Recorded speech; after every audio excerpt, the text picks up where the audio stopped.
ഈശോ മിശിഹായ്ക്ക് സ്തുതിയായിരിക്കട്ടെ. തിരുസഭയിൽ ആത്മവിശുദ്ധീകരണത്തിനും ജീവിത നവീകരണത്തിനുമായി മാറ്റിവെക്കപ്പെട്ട കാലമാണ് നോമ്പുകാലം. ഇന്ന് നാം ധ്യാന വിഷയമാക്കുന്നത് വിശുദ്ധ ലൂക്ക എഴുതിയ സുവിശേഷം 5-ാം അധ്യായം 12 മുതൽ 16 വരെയുള്ള വാക്യങ്ങളാണ്.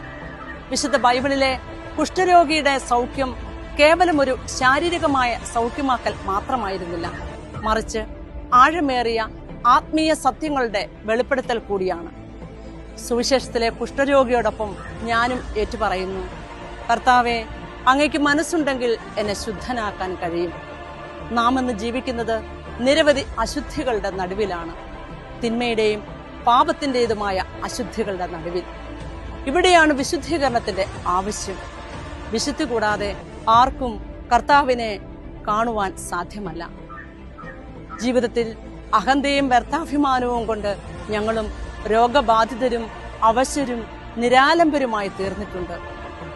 കുഷ്ഠരോഗം പഴയ നിയമത്തിൽ പാപത്തിന്റെ പ്രതീകമായിരുന്നു. ശരീരം മുഴുവൻ വ്യാപിക്കുന്ന കുഷ്ഠം പോലെ പാപം നമ്മുടെ ആത്മാവിനെ മലിനമാക്കുന്നു. യേശു കുഷ്ഠരോഗിയെ ശുദ്ധനാക്കിയതുവഴി പാപത്തിൽ നിന്നുള്ള ആത്മീയ വിമോചനത്തിന്റെ സന്ദേശമാണ് നൽകിയത്. യേശുവിന്റെ ദിവ്യമായ സ്പർശനത്താൽ നമ്മെ എല്ലാ അശുദ്ധിയിൽ നിന്നും മാറ്റി വിശുദ്ധിയിലേക്ക് നയിക്കട്ടെ. ഓരോ നിമിഷവും അവിടുന്ന് നമ്മുടെ ഹൃദയത്തിൽ മന്ത്രിക്കുന്നു, എനിക്ക് മനസ്സുണ്ട്, നിനക്ക് ശുദ്ധിയുണ്ടാകട്ടെ. ആത്മശരീര മാനസ വിശുദ്ധിയോടെ ജീവിക്കുവാൻ ഈ നോമ്പുകാലം നമ്മെ ഓരോരുത്തരെയും ദൈവം സമൃദ്ധമായി അനുഗ്രഹിക്കട്ടെ.